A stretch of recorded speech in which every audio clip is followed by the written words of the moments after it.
Hi hello friends, welcome back to our channel. అందరూ ఎలా ఉన్నారు? ఈ వీడియోలో నేను మీకు చూపించే హెయిర్ ఆయిల్ నేను ఇంట్లో తయారు చేసుకున్న home made herbal hair oil అండి. ఈ హెయిర్ ఆయిల్ని మనం హెయిర్కి యూస్ చేయడం వల్ల హెయిర్ ఫాల్ అనేది తగ్గుతుంది, హెయిర్ గ్రోత్ అవుతుంది, అలాగే మన వైట్ హెయిర్ న్యాచురల్గానే బ్లాక్ అవుతుందన్నమాట.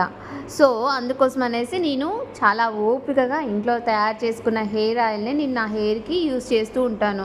ఈ మధ్యకాలంలో నాకు బాగా హెయిర్ ఫాల్ అయిందనమాట. సో అప్పుడు నేను మళ్ళీ స్టార్ట్ చేశాను. ఇదివరకు కొంచెం బద్ధకం వేసి నేను బయట దొరికే నార్మల్ హెయిర్ ఆయిలే యూస్ చేశాను. తర్వాత ఓపిక తెచ్చుకొని మరి ఈ హెయిర్ ఆయిల్ అనేది ప్రిపేర్ చేసుకొని నా హెయిర్కి అయితే అప్లై చేస్తున్నాను. హెయిర్ ఆయిల్ అప్లై చేసే ముందు ఫస్ట్ మనం చిక్కులు లేకుండా హెయిర్ అంతా నీట్గా అయితే కోంబింగ్ చేసుకోవాలి. దాని తర్వాత హెయిర్ని పార్టీషన్ టైప్ చేసుకొని మొత్తం స్కాల్ఫ్ అంతా కూడా హెయిర్కి ఆయిల్ అనేది అప్లై చేసుకోవాలి. మనం హెయిర్ లెంత్కి అప్లై చేసుకొని స్కాల్ఫ్కి అప్లై చేసుకోకపోతే మనకు ప్రయోజనం ఏమీ ఉండదండి. మీరు హెయిర్ లెంత్కి అప్లై చేయకపోయినా పర్లేదు, కానీ కంపల్సరీగా స్కాల్ఫ్కి అయితే అప్లై చేసి మసాజ్ అనేది చేయాలి. అప్పుడే అక్కడ బ్లడ్ సర్క్యులేషన్ అనేది జరిగి మనకి హెయిర్ గ్రోత్ అవ్వడానికి ఫాస్ట్ ప్రాసెస్ అనేది జరుగుతుందన్నమాట. సో ఇలా మనం హెయిర్కి ఆయిల్ అనేది అప్లై చేసుకోవడం వల్ల హెయిర్ అయితే న్యాచురల్గా బ్లాక్గా అవుతుంది. ఫ్రెండ్స్, మనకి వీలున్నప్పుడు ప్రతిసారి హెయిర్కి ఆయిల్ అనేది అప్లై చేయాలి.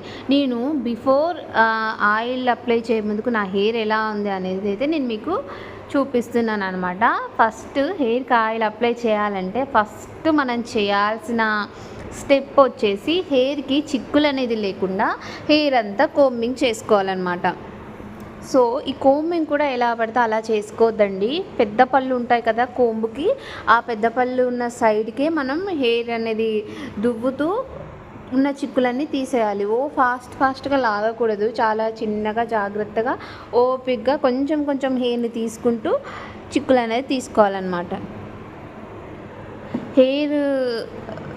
హెయిర్కి స్ట్రైట్నర్ యూస్ చేయడం చాలా వరకు తగ్గించండి. హెయిర్ ఆరాలి అనేసి హెయిర్ డ్రైయర్ యూస్ చేయడం కూడా తగ్గించండి. న్యాచురల్గా ఒక క్లాత్ తోటి హెయిర్ వాష్ చేసినప్పుడు హెయిర్ అంతా ఆరే వరకు ఆ క్లాత్ని అలా చుట్టుకొని ఉండండి, లేదంటే స్మూత్గా ఆ క్లాత్తో తుడుచుకోండి. అంతేగాని ఇవన్నీ యూస్ చేయడం వల్ల హెయిర్కి హీట్ అనేది అప్లై చేయడం వల్ల మన హెయిర్ అయితే చాలా డ్యామేజ్ అవుతుంది. చూసారా, నేను చిక్కులు తీసాక నా హెయిర్ ఎంత ఫాల్ అయిందో, చాలా తక్కువగానే ఫాల్ అయింది, మరీ ఎక్కువని కాదు. ఎందుకంటే నేను ఈ మధ్యకాలంలో రెగ్యులర్గా హెయిర్ ఆయిల్ అనేది అప్లై చేస్తున్నాను, అది కూడా home made herbal hair oil అనమాట. మీకు ఇంట్రెస్ట్ ఉందా చెప్పండి, నేనైతే మీకు హెయిర్ ఫాల్ కంట్రోల్ అవ్వడానికి ఎలాంటి ఆయిల్ యూస్ చేయాలి